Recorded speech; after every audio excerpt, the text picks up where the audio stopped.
Bonjour tout le monde, est-ce que vous m'entendez bien?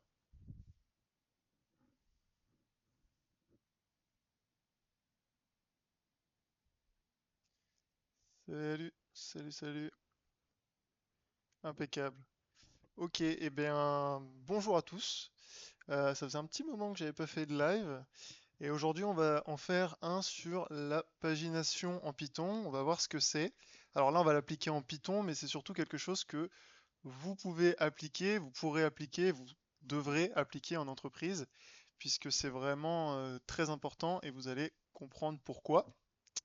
Alors, durant ce live, bon, vous commencez à être habitué avec moi sur le format. Je vais faire d'abord une petite intro.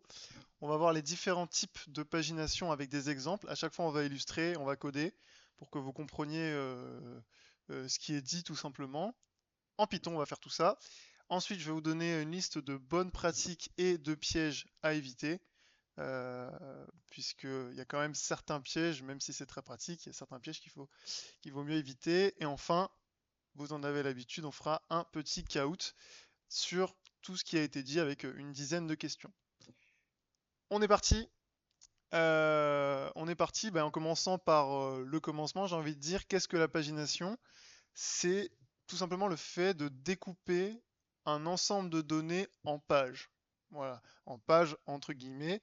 Voilà, vous allez découper vos données de manière à ce qu'on n'ait pas besoin de tout charger d'un coup. Et on va charger au fur et à mesure de nos recherches. Par exemple, quand vous êtes sur, je sais pas, sur Google, vous avez plusieurs pages. Quand vous êtes sur un site d'e-commerce, vous avez plusieurs pages. Quand vous êtes même sur des applications un petit peu avec des flux continus, donc comme par exemple Instagram ou TikTok, bah, les données, elles viennent au fur et à mesure, mais vous vous doutez bien que vous ne chargez pas toutes les vidéos qui existent d'un coup. On va voir concrètement la pagination, c'est ça.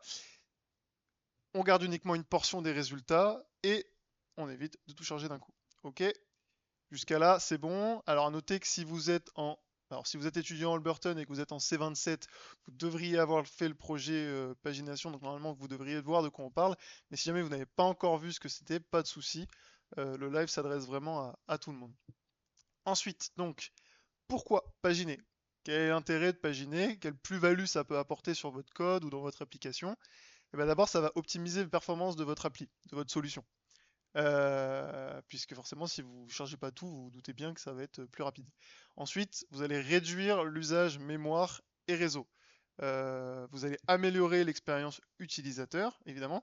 Plus c'est rapide, plus les données elles arrivent vite et moins l'utilisateur n'a besoin de faire d'actions pour en charger plus de données, mieux c'est pour lui, donc il va être content et l'expérience utilisateur, pardon, sera améliorée et bonne. Et enfin, faciliter la navigation dans de grands volumes de données, parce que on est d'accord, quand on est sur des applis comme Insta ou TikTok, il y a un nombre de données assez conséquent, donc faut paginer tout ça. Et vous allez vous en rendre compte, pour l'instant, si vous avez fait que des simples API, ou peut-être encore jamais, vous vous dites mais oui, mais pourquoi, ou comment ça se met en place, etc. Mais vous allez vous rendre compte que c'est indispensable pour les API, les bases de données et l'UI. Et donc l'UI, si vous n'êtes pas à l'aise avec ce terme, c'est User Interface, donc le visuel que verra l'utilisateur.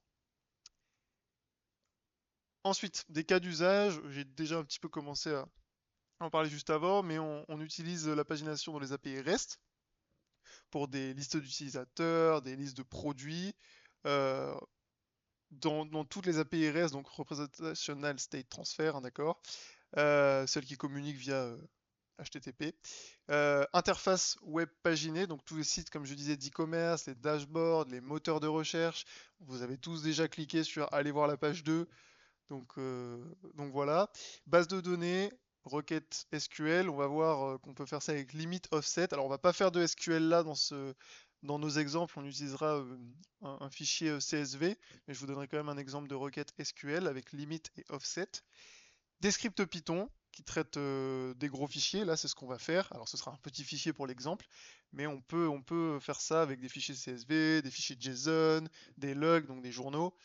Et enfin, les applications mobiles qui affichent des flux continus, comme j'en parlais juste avant avec Instagram et TikTok. Est-ce que jusqu'à maintenant, il y a des questions? N'hésitez pas d'ailleurs hein, pendant toute la durée du live à poser des questions quand vous en avez, hein. Surtout n'hésitez pas, hein. Non, on est bon? Ok, et bien on continue. Donc, différents types de pagination. Alors, il en existe plusieurs. Nous, on va en voir trois principaux qu'on retrouve régulièrement dans, dans différentes applis, dans différents sites. On a d'abord la pagination offset. Ok, alors retenez bien tous ces termes puisque vous en aurez sûrement besoin pour tout à l'heure pour le caout. Première qu'on va voir, c'est la pagination offset. C'est peut-être la plus simple qui existe, mais elle a des avantages et des désavantages.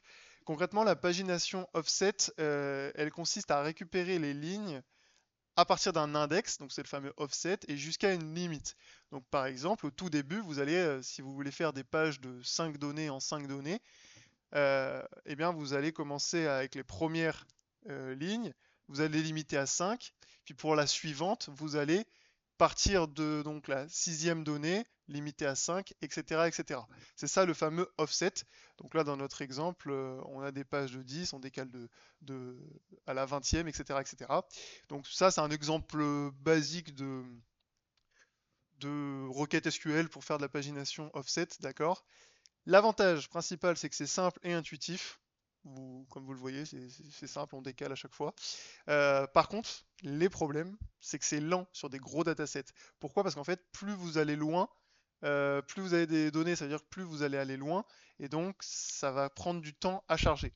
Et on a aussi des risques de doublons ou de trous si la table, en tout cas le dataset, change entre-temps.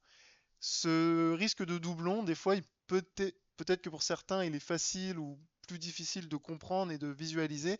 On va le voir tout à l'heure ensemble.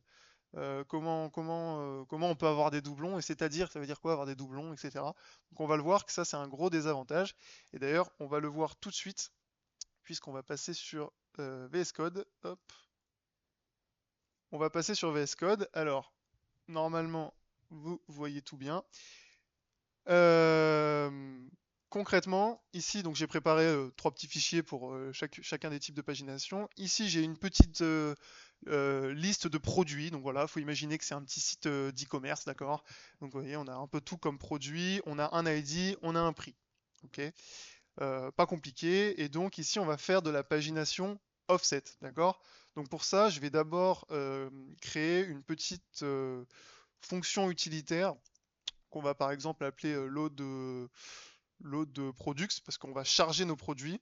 Ça, c'est juste pour les récupérer depuis le fichier CSV. D'accord? Vous pourriez en avoir besoin. Donc on va le faire. On va le faire. Donc load products. Euh, on ouvre avec with. Bon, ça, on va pas faire un cours complet sur ça. Ici, notre fichier, c'est donc product.opcsv.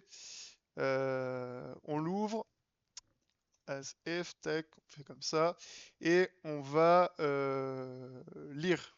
On va hop, créer notre objet ici, CSV. Donc ça, cette partie-là, je la détaille pas forcément. Vous pourrez la reprendre, la réutiliser, re-regarder la rediffusion du live si vous le voulez. Ça, c'est juste, en gros, dites-vous qu'on va charger nos données. Et donc, on va utiliser cette fonction dans les trois types de pagination. Donc, c'est dictReader. Hop, on donne notre F ici. Ici, rose, donc on aura nos lignes. Donc c'est là qu'on va récupérer. On va les mettre dans une liste, d'accord? Hop, voilà. Et hop, ce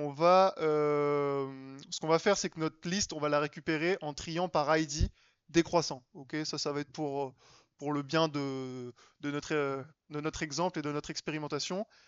Ça, après, vous le faites comme vous voulez. C'est juste pour notre exemple qu'on va trier comme ça. Donc pour chaque ligne dans notre ensemble de lignes, hop, donc il aura un ID, voilà, parce qu'on l'a vu ici, hein, il y a un ID, un name, un price. Euh, on fait hop, RID, hop, tac. On va le mettre dans un entier parce que on va le récupérer en chaîne de caractères normalement, donc on va le mettre hop dans un entier pour être sûr qu'on n'ait pas de problème. Tac, tac, voilà. Et ensuite, ici, on va tout trier. Donc pour trier, je vais utiliser hop, la méthode sort. d'accord? Et pour dire la manière dont je veux trier, pour dire je vais me baser sur l'ID, on va créer une petite fonction lambda, d'accord?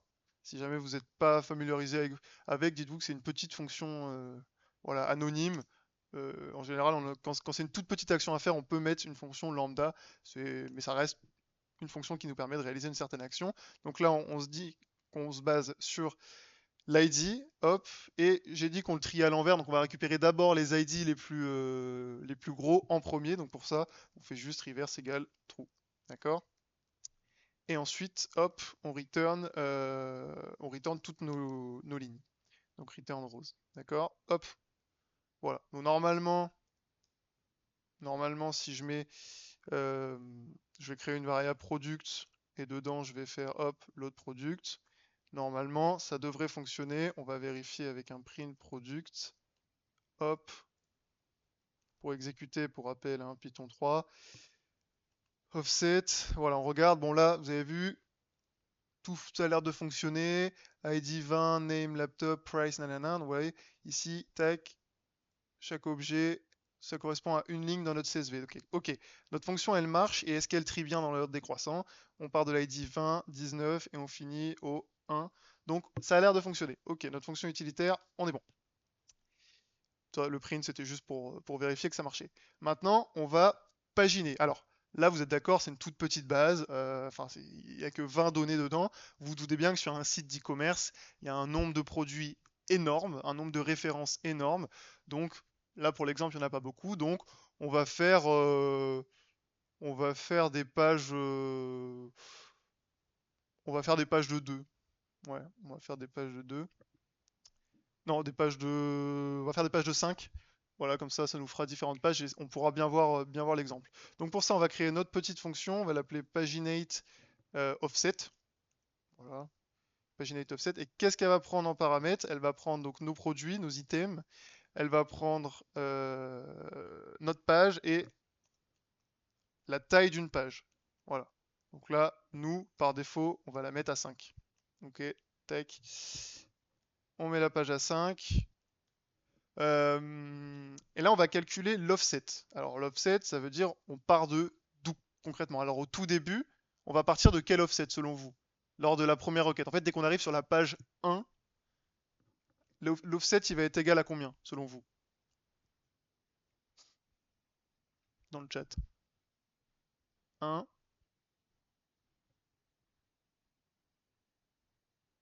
D'autres réponses? On reste sur 1. Alors, ça va être 0. Premier offset 0. En fait, l'offset, il faut voir ça comme le page-1. Ouais, page-1 top. C'est ça. En fait, il faut voir ça comme un décalage. Donc, en fait, si on veut la page 1, eh bien, en fait, on va décaler de 0, puisqu'en fait, on va commencer à prendre les premiers produits qui arrivent. Donc, en fait, on a un décalage de 0. Ensuite, quand on voudra la page 2, on aura un décalage, hop, du nombre de produits qu'on veut par page. Donc là, je veux des produits, je veux des pages avec 5 produits dessus, donc on va décaler de 5, etc., etc. D'accord? Donc, pour faire ça, donc on calcule notre offset qu'on va mettre dans une variable. Et donc, comme tu as dit, Crapaud, page-1 et fois quoi du coup? Fois la taille d'une page. Donc, fois page size. D'accord? Et qu'est-ce qu'on va return? On va returner donc une liste de produits qui partira de... Donc, pour dire je veux de là à là en Python, on met les deux points. Et donc, je veux partir de offset. Donc, pour le premier tour, on partira bien de 0. Le deuxième tour, on partira de 5, etc., etc. Je fais de offset et je vais jusqu'à, du coup, mon offset plus la taille d'une page. Voilà. Et donc là, je vais bien récupérer ce qu'on veut, normalement. Donc, on va faire le test, évidemment. Donc, page 1, moi, je veux récupérer ma page 1. Donc là, j'appelle juste ma fonction, hein, d'accord? J'appelle ma fonction, je lui donne mes items. C'est qui mes items? C'est product juste ici. Donc, hop, product. Et en page, on va lui mettre 1. Voilà, moi, je veux la page numéro 1. Ok, pour le premier. Ensuite,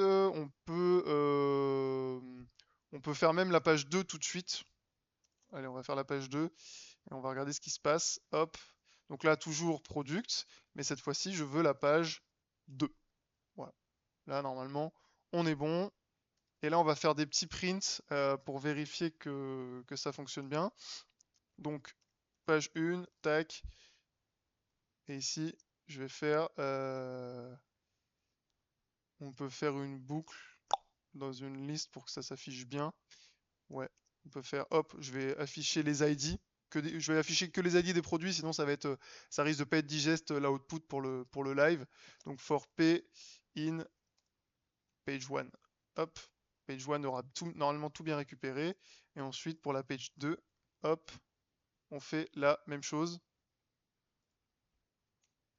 Et ici, hop, voilà. Donc là, on va regarder concrètement sur la page 1, j'ai récupéré quel produit. Sur la page 2, j'ai récupéré quel produit. Ok, donc on teste. Hop, voilà. Donc qu'est-ce qui s'est passé là? Rappelez-vous, on a trié à l'envers.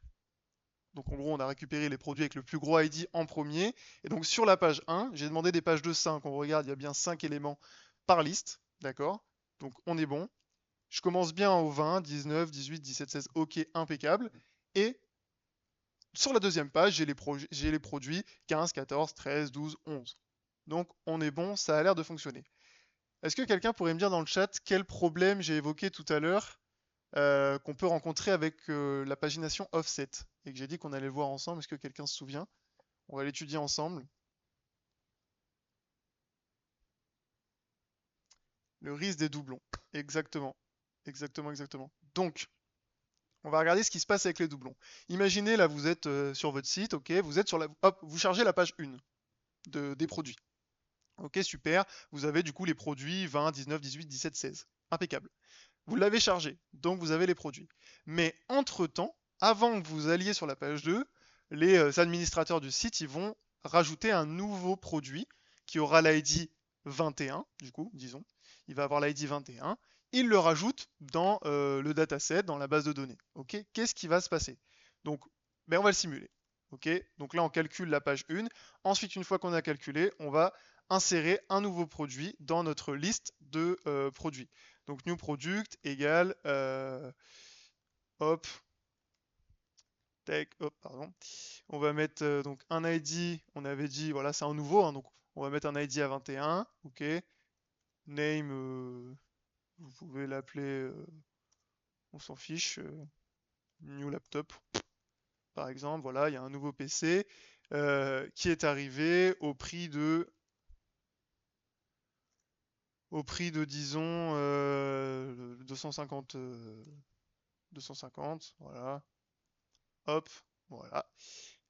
Là, on a inséré un nouveau produit et maintenant, hop, on va... Enfin, j'ai créé un nouveau produit, je ne l'ai pas encore inséré. Donc pour ça, on peut utiliser product.insert par exemple, à l'index 0, et j'insère du coup mon nouveau produit.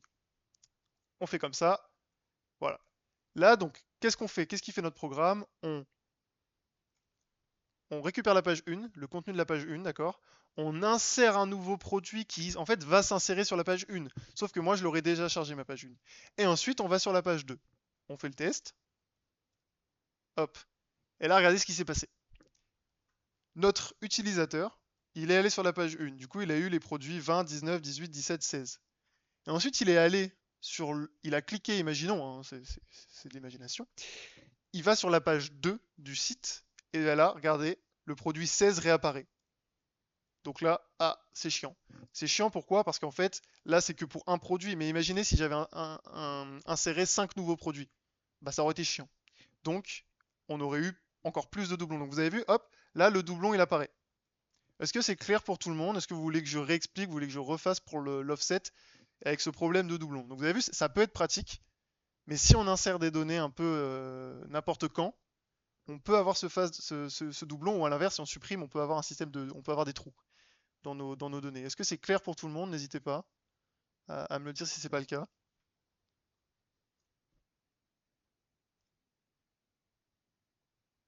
Est-ce qu'on peut mettre une contrainte unique dans notre méthode? Alors, qu'est-ce que tu dis contrainte unique? Alors, là, il n'y a pas de doublon dans les données. Attention, il n'y a pas de doublon dans les données. Il y a bien qu'un seul produit qui a l'ID 16. C'est juste que du coup, il va apparaître à la fois dans la page 1 et à la fois dans la page 2. Donc après, vous pouvez gérer ça comme vous le voulez, mais c'est vous risquez de faire des calculs un peu qui partiront un peu n'importe comment. Donc pour ça, on va utiliser un autre type de pagination qui sera qu'on va voir juste après. Euh, mais pour résumer, retenez bien ça pour le cas où de tout à l'heure. La pagination offset, c'est bien, c'est simple, c'est top.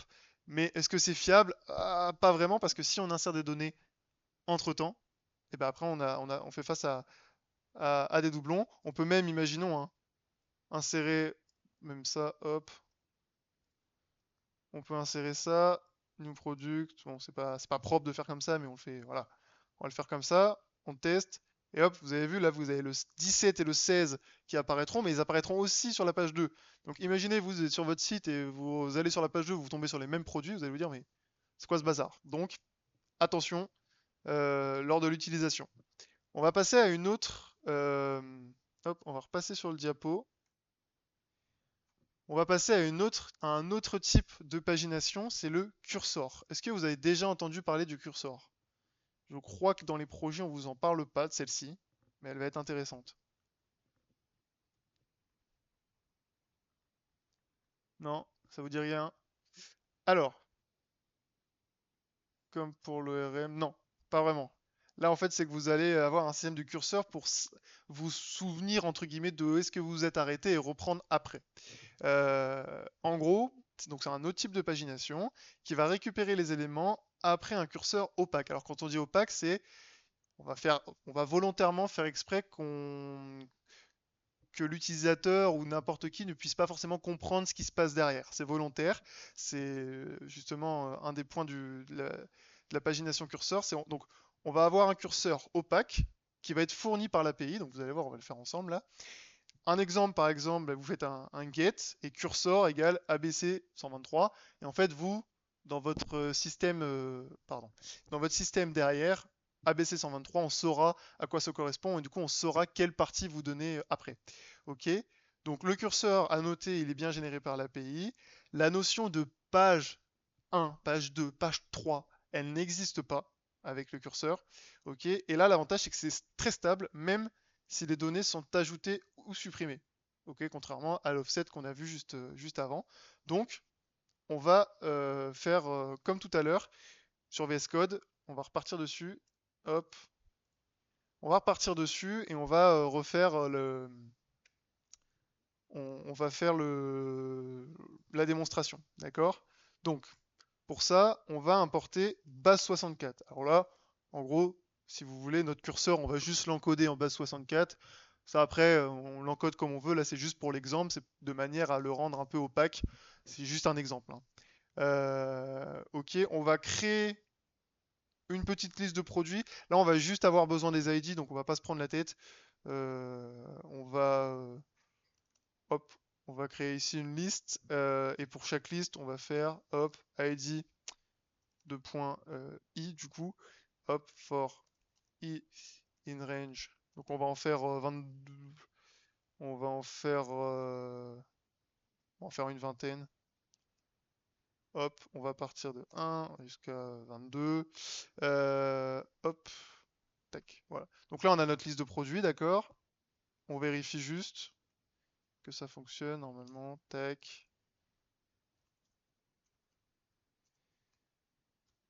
C'est pas Keyset, pardon, c'est Cursor. Hop.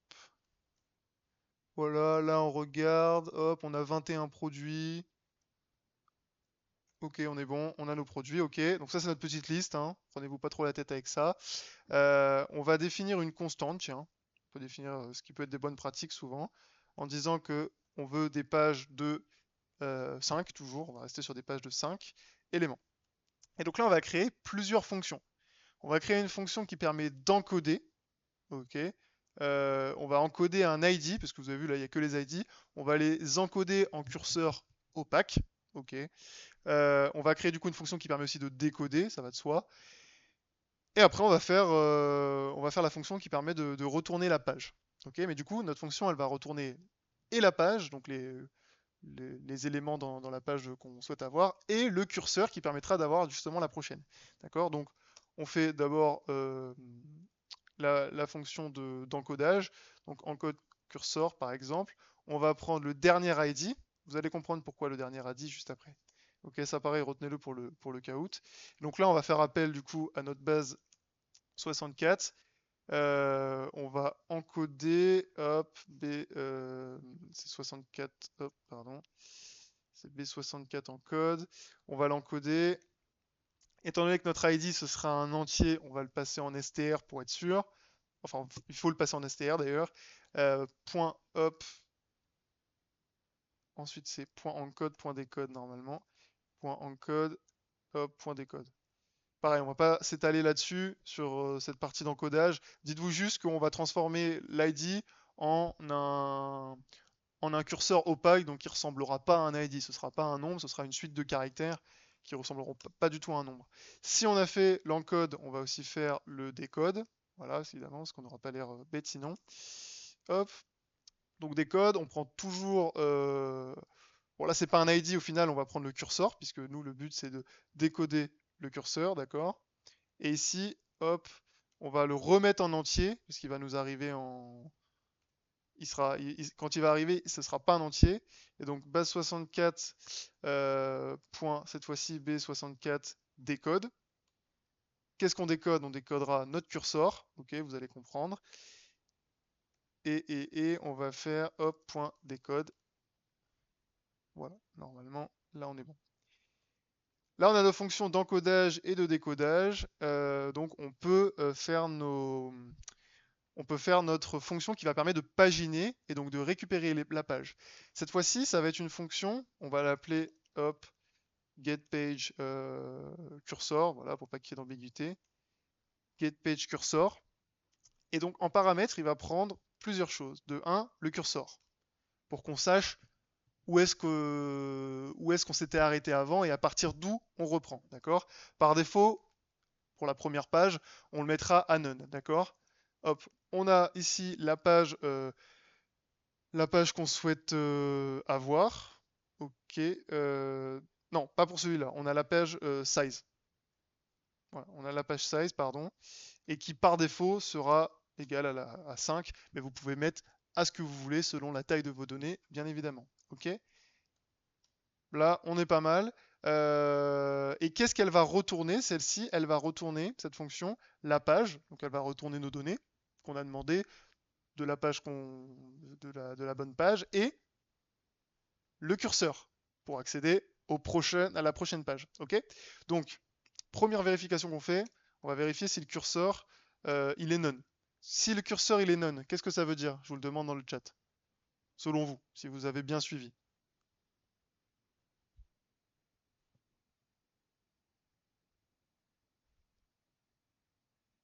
Première page, voilà, c'est tout simple. Première page exactement.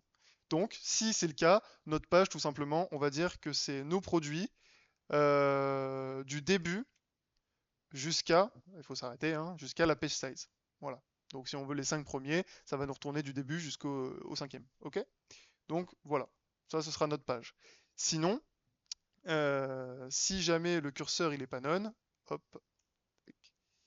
Dans l'autre cas, ça veut dire que bah, on doit aller chercher les données un peu plus loin qu'au début, d'accord? Donc dans ce cas-là, on peut créer une variable qui s'appelle lastSeenID, donc c'est le dernier ID qu'on a vu. Décode cursor, et cette fois-ci on va prendre le cursor. Donc en gros, qu'est-ce que ça veut dire cette ligne-là? En fait, quand vous allez le premier tour, quand vous allez pour la première fois récupérer les premiers éléments de la première page que vous vouliez, on va vous renvoyer un curseur. Et ce curseur-là, en fait, qu'est-ce qu'il contiendra pour qu'on soit d'accord avec tout le monde, pour que tout le monde soit OK là-dessus? Le next curseur, en fait, ça va être le dernier ID qu'on a vu. Donc, par exemple, si on part là tout à l'heure, c'était l'ID 21. Donc, on va retourner le 21, le 20, le 19, le 18, le 17. Donc, en gros, là, on va dire le dernier ID qu'on a vu quand j'ai retourné la page, c'était 17. Donc, on va encoder ce 17. On va l'encoder. Et pour la prochaine page, eh ben, en fait, on va le mettre dedans. Donc, last in ID, le dernier ID que j'ai vu, c'est alors c'est quelque chose qui est encodé, donc on va le décoder, et quand on décodera, ça va nous dire c'est 17. Ou alors c'est le dernier ID qu'on a vu. Ok? Donc là, on décode notre curseur, et ensuite on récupère notre page. Donc on récupère les éléments. Donc si on récupère les éléments, là on les récupère sous la forme d'une liste. Donc P for donc les produits pour tous les produits dans products. Mais cette fois-ci, il faut faire une sorte de requête. Bon là on n'est pas sur du SQL, mais si mon ID, du coup, si mon ID, il est inférieur au dernier ID que j'ai vu. On va verbaliser tout ça, parce que ça peut être peut-être indigeste, surtout au moment de la digestion. Première, première fois qu'on va récupérer notre page, on va nous retourner du coup les produits de l'ID 21 au 17. On a dit. Donc le après, on veut pas le 17, on veut pas le 18, on veut pas le 19, on veut le 16, 16, 15, 14, 13, 12. Voilà, on veut cela. Donc ici, on va regarder. On veut que tu récupères les produits dont l'ID est inférieur au dernier ID vu. Le dernier ID vu qu'on aura décodé, parce qu'il était opaque, d'accord, qui sera, dans notre cas, 17, d'accord. Donc, on fait ça. Donc tout ça, là, ça va nous retourner une liste de tous les produits, donc en fait à partir de l'ID 16, sauf que nous, on ne veut pas tous les produits qui sont avec un ID inférieur à 17, du coup, on veut quand même limiter, puisque le but c'est de paginer, donc on va limiter euh, à la taille, à la taille. Donc là, on va récupérer que les 5 à partir de l'ID 16. Ok. Si j'avais oublié de mettre ce petit truc là ici, en fait, ça m'aurait retourné 16, 15, 14, 13, 12, 11, 10, 9, 8, 7, 6, 5, 4, 3, 2, 1. Donc c'est pas ce qu'on voulait. Là, ici, je vais limiter à 5. D'accord. Voilà. On peut faire, évidemment, enfin même on doit faire, on va vérifier que notre page, il y a bien quelque chose dedans. Et si c'est pas le cas, on va retourner tout simplement, pour éviter les erreurs, une liste vide, d'accord, et none. Alors ici, vous avez vu, je retourne deux éléments. Je retourne en fait je retourne la page et je retourne le prochain curseur. Bon, si j'ai pas de page, ça sert à rien de retourner un prochain curseur parce qu'il n'y aura pas de données, d'accord. Et ensuite ici, on va calculer notre prochain curseur pour dire bon bah ça y est, je t'ai retourné ça. Si tu veux me rappeler une prochaine fois, rappelle-moi avec ce curseur-là et je saurai où reprendre. D'accord. Donc, next cursor égale, cette fois-ci, on va encoder. Hop, encode cursor. Et qu'est-ce qu'on va encoder? Justement, qu'est-ce qu'on encode? Donc, on a dit tout à l'heure, on décodait le dernier ID qu'on a vu lors de l'appel précédent. D'accord. J'essaye de bien faire gaffe dans les mots que j'emploie, d'accord. Et donc selon vous ici le next cursor pour qu'on envoie pour le prochain tour, qu'est-ce qu'on va lui mettre dedans?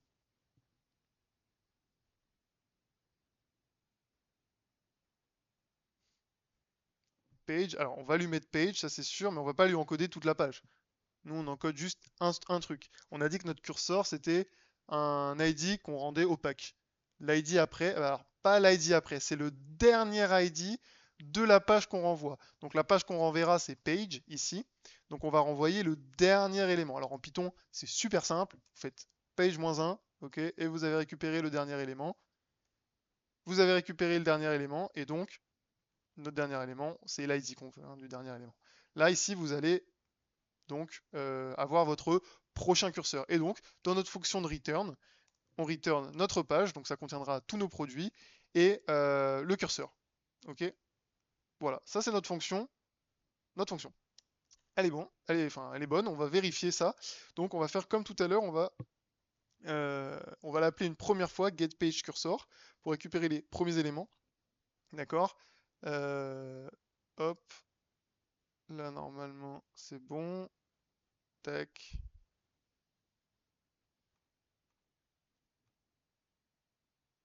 Hop.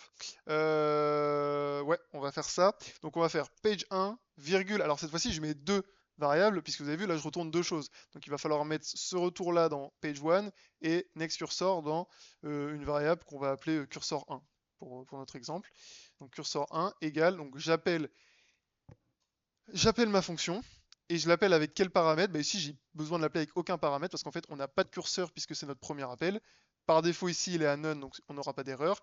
Et page size, ici, je n'ai pas envie de le changer, donc on va le laisser à 5. Donc, j'ai pas besoin de l'appeler avec un paramètre. Ok. Et ici, on va faire un petit print pour que ce soit beau visuellement à la sortie. Ok, donc cursor, page 1, tac. Et on va mettre, hop, ici, donc on va l'afficher sous forme de liste. Tac. On va l'afficher sous forme de liste. Donc on va afficher uniquement comme tout à l'heure, hein, juste les ID. De toute façon, il n'y a que les ID. Hop, for p in page 1. Hop. Et là, normalement, on est bon. Est-ce qu'on peut afficher quelque chose d'autre? On peut afficher le curseur, tiens. Ça peut être intéressant que vous voyez à quoi ressemble le curseur, du coup. Curseur opaque, de points. Hop, et on affiche curseur 1. Ok. On va tester ça. On regarde. Multiple de 4. Alors déjà, je viens de tilter que... Hop. Je viens de tilter que j'ai pas trié. On va la retrier à l'envers comme on a fait tout à l'heure. Hop. Donc on avait fait... Bah, d'ailleurs, je vais peut-être pouvoir reprendre ça. Euh, Hop. On va réutiliser ça. Hop. Tac. On va trier. Donc product. Product. Hop. Égal products.sort. Tac, tac, tac. On va regarder. Et ici, hop. Normalement, là, on a inversé. On affiche nos produits. C'est peut-être sur l'encodage qu'on a mal encodé.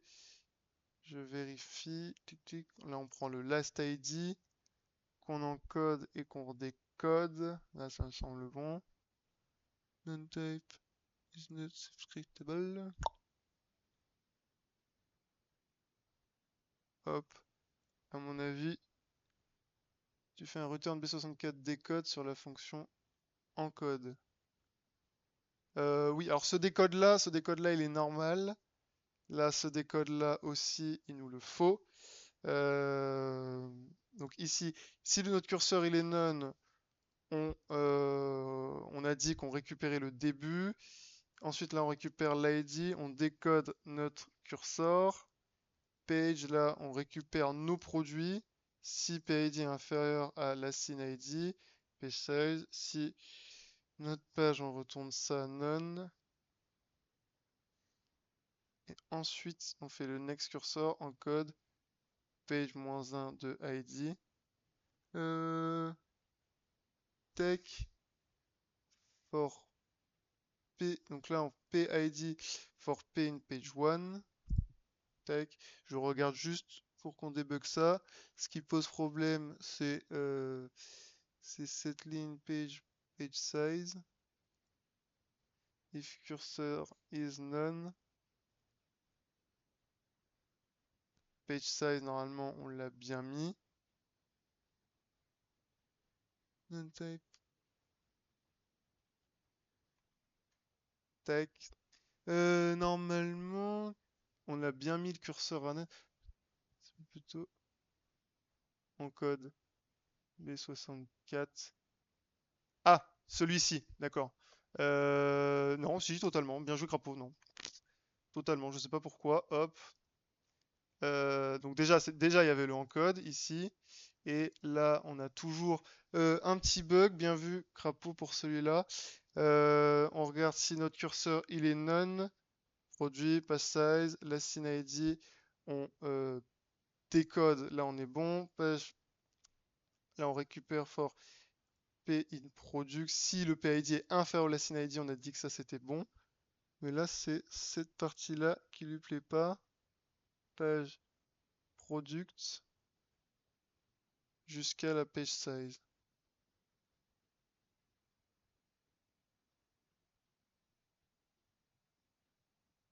Puisque page, il est... Donc il considère que mon product, il est none.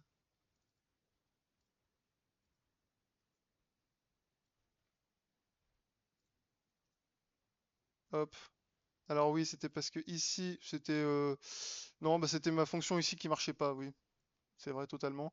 Product, ce qu'on va faire, c'est on va le sortir comme ça. Hop, on va pas se prendre la tête. On va trier nos produits. Je vais les trier à l'envers pour que vous voyez l'exemple, le même exemple que tout à l'heure, hein. Donc là, pareil, on va faire notre petit lambda. Hop, comme quoi, quand vous faites du copier-coller dans notre code, vérifiez que ça marche bien, hein. Ça m'apprendra. ID, hop, et on va reverse notre liste, on va tout reverse, et ici on n'oublie pas de fermer. Tac, tac. Voilà, on regarde, voilà, c'est mieux. C'est bon, on a débugué. Donc, reprenons là où nous en étions. Je vais, hop, clear pour que vous voyez bien. Donc là, vous avez vu, on a récupéré notre page 1, ok. Et qu'est-ce qu'on a récupéré dans notre page 1? Ici, hop, les articles 21, 20, 19, 18, 17. Ok, ça fonctionne. Et vous avez vu, ça c'est le cursor. Donc là, je l'ai encodé avec base 64, donc bon, on peut mieux l'encoder quand même. Mais dans l'exemple, vous avez vu ici, ça c'est notre prochain curseur. Du coup, est-ce que là, juste en voyant ça, vous arrivez exactement à me dire à partir de d'où je vais récupérer mes données la prochaine fois? Bah non. C'est ça l'avantage d'un curseur, c'est la notion d'opacité, d'accord? Donc ici, notre curseur, on va récupérer les données de là la prochaine fois. À quoi ça correspond? Bon, là, comme on est en base 64 et qu'on est dans un exemple simple, on sait que ça correspond à 17. On va reprendre à partir de 17, mais si c'était encodé de manière plus solide et moins compliquée à deviner, moins devinable, je ne sais pas si ça se dit comme ça, et ben c'est quand même super pratique. Là, au moins, vous gardez une certaine confidentialité. D'accord? Donc là, on a fait ça. On va faire la même chose pour le curseur 2. Ok? Hop. On va faire ça pour le curseur 2. Hop, page 2.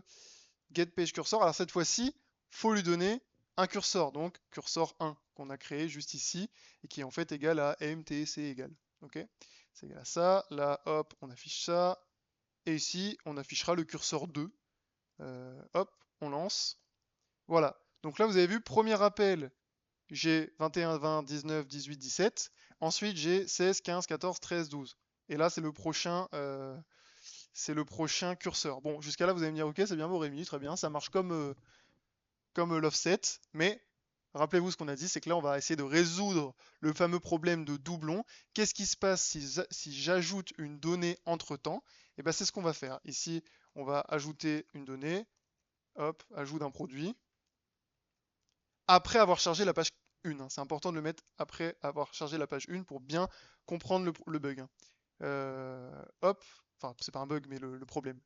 Hop, on insère à l'index 0, d'accord, on insère au tout début un nouveau produit.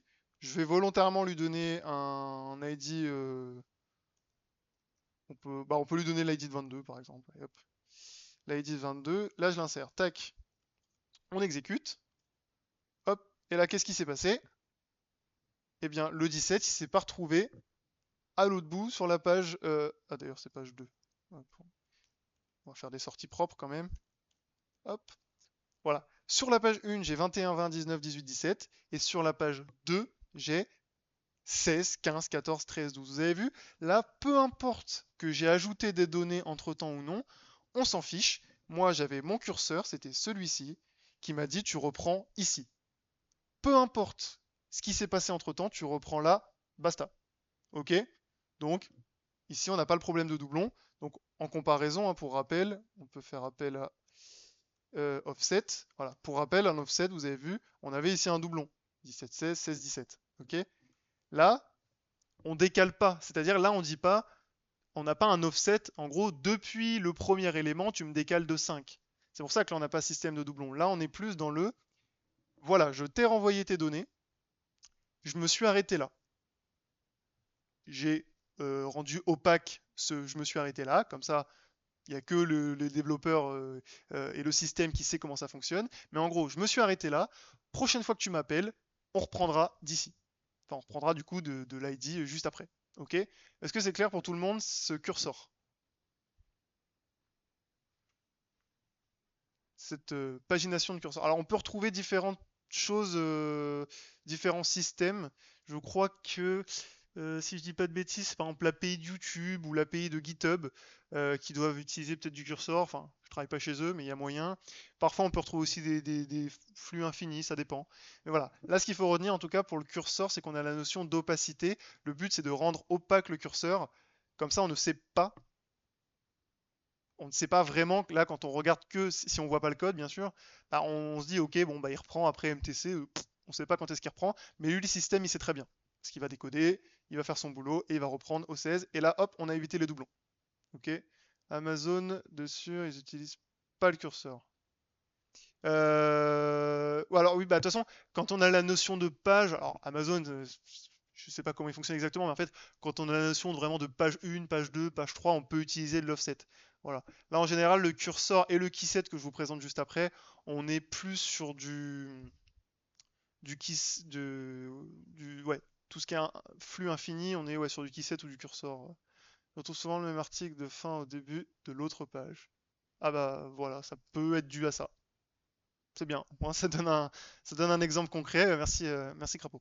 Ok, donc là on a vu curseur. Cursor, donc on se base, là par exemple, là on s'est basé sur l'ID, d'accord. On a enfin pas offusqué, on a rendu opaque notre ID, on l'a encodé ici en base 64, et du coup on reprend là où on s'est arrêté. On n'a pas de problème de doublon. Ok.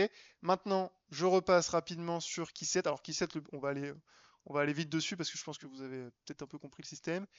Le dernier que je vais vous montrer, c'est Keyset. Alors là, on va récupérer les éléments après une valeur connue d'une colonne triée. Ok. Donc, un exemple, par exemple, de SQL, c'est select all from post. Donc, on récupère tous les postes. Ça peut être tous les produits. Où l'ID, il est supérieur à 20. On trie par ID ascendant, donc croissant. Et on limite à 10. Donc, en gros, là, et ce qui est important, c'est que les ID, la colonne ID, elle soit dans l'ordre et triée. Ok, et que ça ait un ordre. Le problème d'utiliser par exemple des UUID, bah, UID c'est des choses aléatoires, on peut pas vraiment dire UID supérieur à tel UID, c'est pas très pratique. Donc là, vaut mieux avoir, alors vous pouvez baser sur un ID, vous pouvez vous baser sur un timestamp, sur une date, enfin, le but c'est voilà, c'est que ce soit unique et dans l'ordre. D'accord. Ça c'est important. Et après vous limitez à 10, ça c'est pour le nombre d'éléments qu'on veut par page. Les avantages de la keyset, c'est très performant sur des gros datasets. Voilà, beaucoup plus performant que l'offset. Idéal pour le scroll infini, ça, on en parlait tout à l'heure. Et par contre, je l'ai mis en jaune parce que c'est un avertissement. Faut bien y penser, c'est le dataset, il doit être trié sur votre colonne clé. D'accord. Donc là, on trie par ID, par exemple. Ok, donc on va se faire un exemple. Hop, n'hésitez pas à me couper s'il y a besoin. Euh, pour cet exemple, on va reprendre, je pense comme curseur, là on va faire ça. Voilà. En fait, cette fois-ci, ça peut ressembler un peu à curseur, mais on va rien rendre opaque. Cette fois-ci, le but c'est que on sache, enfin, on sait que ça va être trié sur telle ou telle colonne. On rend rien opaque, donc directement, on peut faire notre get page. Donc get page, là en fait, on va voir le last seen ID, comme tout à l'heure un peu, mais il ne sera pas rendu opaque avec un système de curseur. Donc par défaut au début, il est none, ok, et notre taille, pardon, notre taille par défaut, on va remettre 5, comme tout à l'heure. Voilà, on peut en mettre plus, on peut en mettre moins, on fait ce qu'on veut. Donc si last seen ID is none, on fait comme tout à l'heure. Là, c'est pour ça que je vous ai dit que ça allait aller vite. On dit que page il est égal à du coup ma liste de produits du début jusqu'à le xème produit en fonction de la taille de la page. Donc hop, page size, d'accord. Et là on return tout simplement, on return la page. Alors on return la page plus, on va voir si des personnes ont bien suivi. On retourne la page plus quoi? Tout à l'heure on retournait la page plus le curseur, le prochain curseur. Là on retourne la page plus quoi du coup selon vous?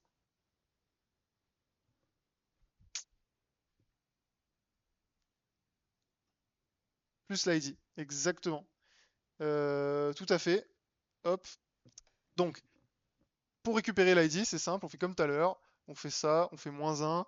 Donc pour récupérer le dernier, d'accord. Et comme ça sera un objet qui contiendra la clé ID, on récupère la clé ID. Ok. Touc. Ça, c'était dans le cas où notre last seen ID il est nul, donc on est au début. Sinon, et ben, tout simplement, on va filtrer nos produits. Alors, on peut l'appeler filtered, par exemple. Enfin, c'est filtered, voilà. Hop, ça va être notre liste de produits filtrés. Mais encore une fois, ça va être notre liste de produits filtrés qui va être assez longue. Et nous, après, il faudra qu'on redimensionne à la bonne taille. Donc, par exemple, notre produit pour P dans la liste de produits. Si P, comme tout à l'heure, PID, et on le récupère que s'il est inférieur, parce que nous, on trie dans l'ordre décroissant. Hein. Last seen ID, il en veut pas. Last seen ID. Voilà, last seen ID. Et donc, notre page qu'on retournera, c'est donc la liste des produits filtrés, hop, du début de la liste filtrée jusqu'à la taille que j'ai demandé. Donc les X premiers éléments quoi. Comme d'habitude, si la page elle est, il n'y a rien dedans. S'il n'y a rien dedans, on fait comme tout à l'heure, on peut faire return, hop, une liste vide avec none en, hop,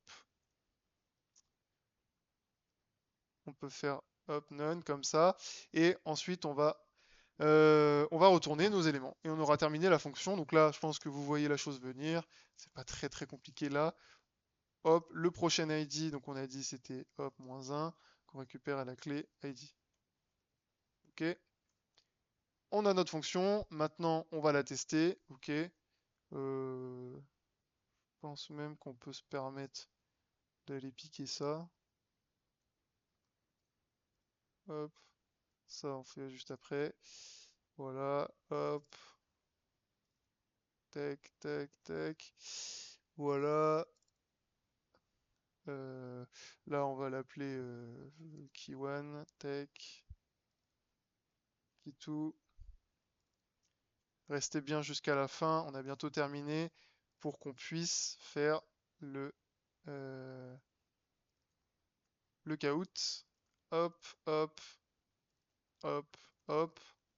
Et là, on va mettre c'est page 1. Là, c'est page 2.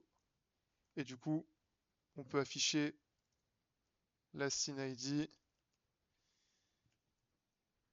Par exemple, bon, bah, ça c'est pour comme on veut. Hein. Hop, on exécute ça.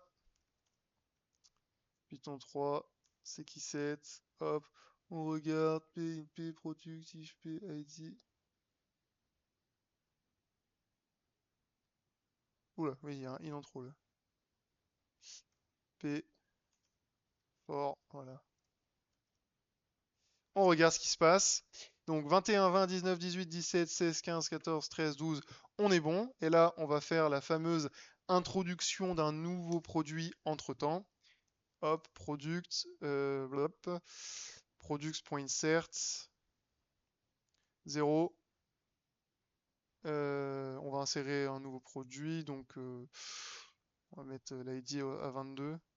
Après l'ID, voilà, il n'est pas important ici, il faut juste qu'il soit gros, unique, ce que vous voulez, plus grand du coup, parce qu'on va l'insérer en premier, et qu'on a dit qu'on voulait que ce soit bien trié, par exemple ça peut être 99. Hop, on réexécute, et là, il n'y a toujours pas de doublon. Est-ce qu'il y a des questions? Est-ce que c'est clair? Est-ce que vous avez appris quelque chose? Est-ce que vous avez compris quelque chose que vous ne compreniez pas? Je vous laisse me le dire. Et en attendant, je repasse sur le diapo. Mais qui sait est plus simple en vrai. Ça dépend. En fait, ça dépend de l'usage. Et justement, ça fait une bonne transition à ma slide d'après. C'est tout simplement les différents types de pagination, une petite comparaison. Euh, Ça, je vous l'ai mis. On va pas passer. Je vais même le passer assez rapidement parce que je vois que le temps file. Je vous laisserai éventuellement le regarder tranquillement si vous voulez dans une rediffusion. Ok. Hop. Et ce qu'il faut ici, c'est la liste des bonnes pratiques et des pièges à éviter. Alors, j'ai oublié de changer le titre, désolé. Alors les bonnes pratiques, quand on fait de la pagination, c'est trier explicitement les données. Ok. et choisir, et donc là c'est ce que tu disais, crapaud, enfin non, c'est pas ce que tu disais, mais ça revient à ce que tu dis, c'est choisir le bon type de pagination selon l'usage. Si vous voyez que votre cas d'usage, c'est mieux d'utiliser l'offset, vaut mieux utiliser l'offset. Si c'est mieux d'utiliser le keyset, la key pagination, pareil, même chose. Donc, faites bien attention. Indexez la colonne utilisée pour paginer. Alors ça, indexer, vous ne l'avez pas encore fait si vous êtes en première année, mais vous pouvez créer un index sur une colonne. En fait, ça va faire en sorte que les recherches que vous faites avec cette colonne, en filtrant par exemple sur cette colonne, ça aille beaucoup plus vite. Bonne pratique aussi, c'est limiter la taille des pages évidemment. Mais ça, c'est vous qui l'avez décidé. Et tester les cas limites. Là, par exemple, aujourd'hui, vous avez vu, on a testé les doublons, c'était un cas limite qu'on a testé. Et ensuite, les pièges à éviter. Si vous avez une pagination sans ordre stable, vous pouvez faire face à des pages incohérentes. Si vous avez un offset trop élevé dans le cas de l'offset pagination, vous avez des performances mauvaises, si ce n'est catastrophiques, quand il y a vraiment, vraiment, vraiment beaucoup de données. Euh, Utiliser un champ non unique pour cursor, ça on en parlait tout à l'heure. Changer l'ordre entre les deux pages, ça peut vous provoquer de l'instabilité, d'accord. Et là tout à l'heure on a utilisé B64, donc c'est pas, enfin base 64 c'est pas énorme, enfin, c'est pas incroyable pour sécuriser, mais si jamais vous avez un curseur, faites en sorte qu'il soit pas devinable, d'accord? Sinon votre sécurité elle sera pas terrible. Ok, c'est le temps de faire le quiz. Ça y est, on passe au quiz, d'accord? Hop, je vais me mettre en mode quiz. Hop, tac, tac. Hop, je vous laisse vous connecter et il va y avoir une dizaine de questions à peu près.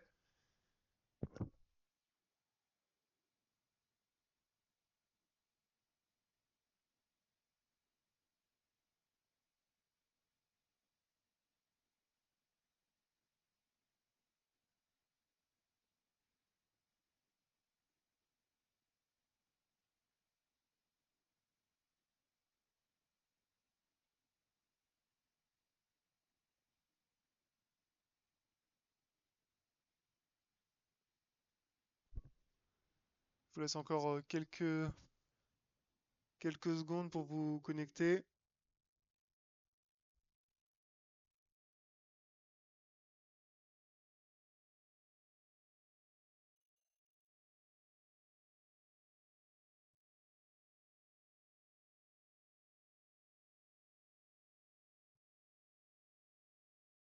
Hop, vous êtes 6. Est-ce qu'il y en a encore qui veulent y aller? Vous avez juste à scanner le QR code hein, et puis à rentrer un pseudo. Ou si vous êtes sur ordinateur, vous avez juste à taper Kahoot et vous tapez le pin qui s'affiche. Et vous pourrez vous connecter. Hop.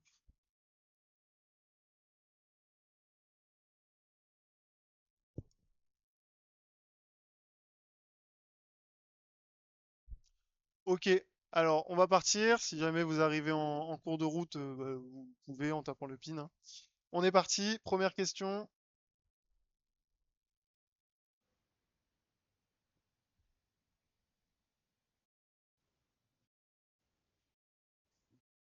Vrai ou faux? La pagination offset est toujours stable même si de nouveaux items sont insérés avant la page en cours.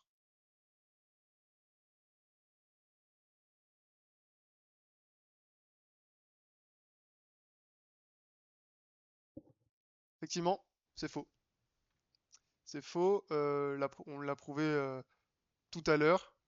Ça provoque notamment des doublons. Deuxième question. Plusieurs réponses à sélectionner. Quels sont les problèmes typiques de la pagination offset?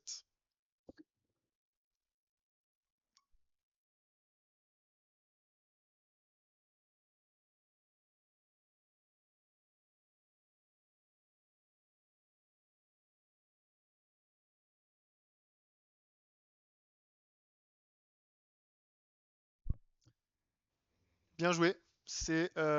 On peut avoir des doublons si de nouveaux items sont insérés. Ça, je pense qu'on en a bien parlé. Et on peut avoir des pages manquantes si des items sont supprimés. Tout à fait. Hop. Réponse libre, alors là vous pouvez taper soit en minuscule, soit en majuscule. Quel type de pagination peut générer des doublons si des produits sont ajoutés avant la page en cours? Là, c'est juste pour savoir si vous écoutiez, pas de piège.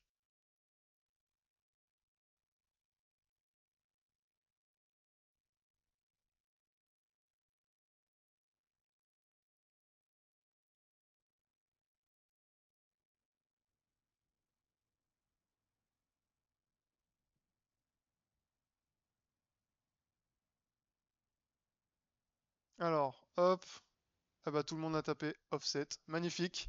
Effectivement, bien joué, bien joué, ça va être serré. Vrai ou faux, le scroll infini est un cas typique d'utilisation de keyset ou cursor.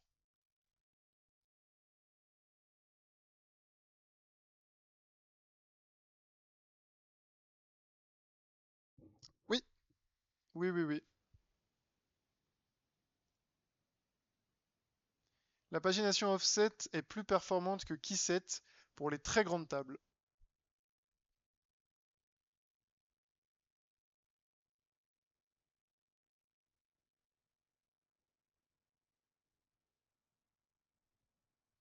Eh oui, c'est faux. C'est faux. Au contraire, l'offset, justement, l'offset, vous allez devoir vous décaler à chaque fois et plus vous allez devoir aller chercher les. Enfin, plus vous allez aller loin dans les pages, moins ça va être performant. Ça peut même devenir la cata. Hop. Bon, ça se sert toujours. Le classement, sixième question. Plusieurs réponses à sélectionner. Qu'est-ce qu'une clé valide pour Keyset Pagination?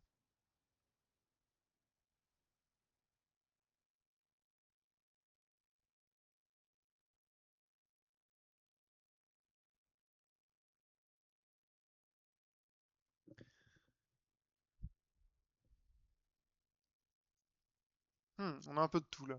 Alors, tout à l'heure j'ai parlé de timestamp, effectivement, mais attention, parce que si c'est modifiable, ça peut tout péter.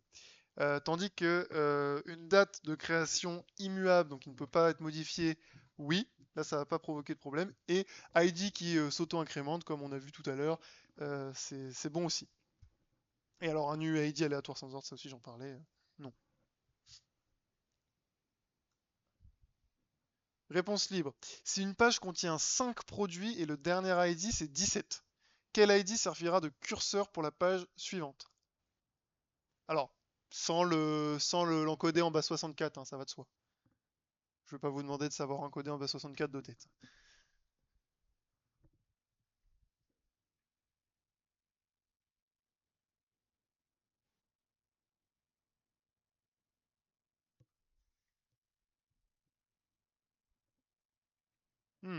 Oh, il y a eu de tout là.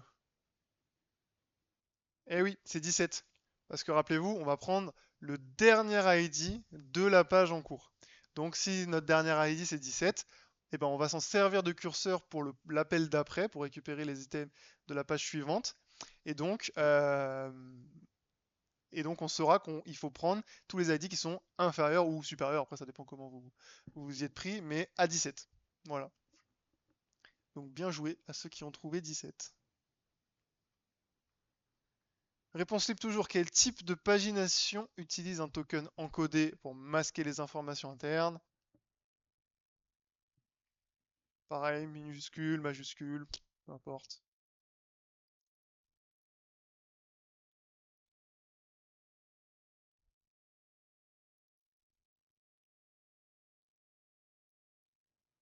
Keyset, cursor. Ah oui, attention. L'encodé, c'est bien cursor. Keyset, justement, on l'a pas encodé, rappelez-vous.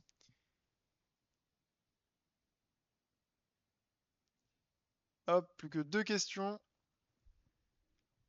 Quel est l'avantage principal d'un cursor opaque par rapport à Keyset, justement? C'est quoi son avantage?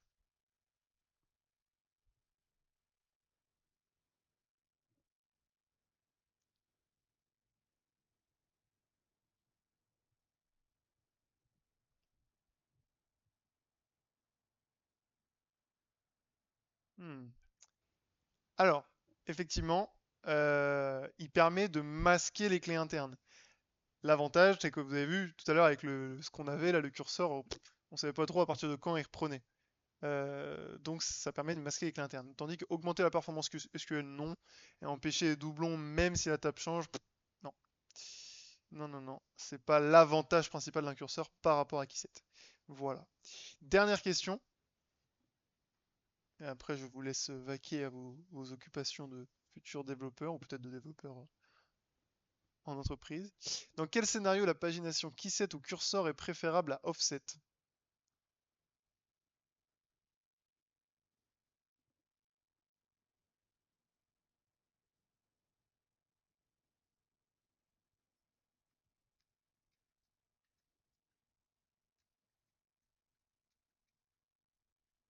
Voilà.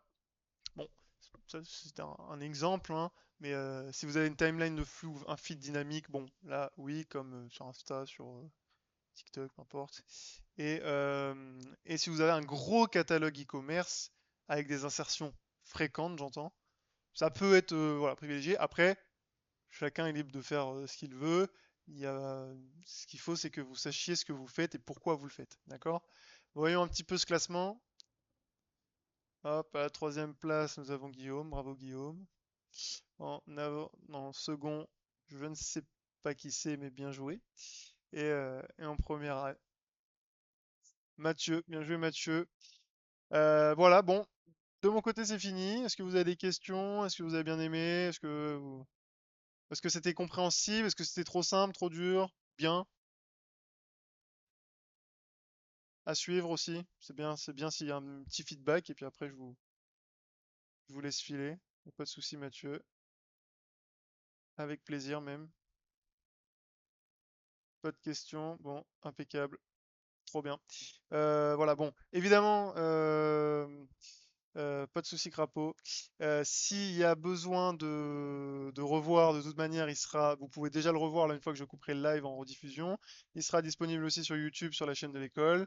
Donc n'hésitez pas à le revoir, à le partager aux prochaines cohortes qui viendront, notamment les C28 qui sont pas encore dessus, les C29.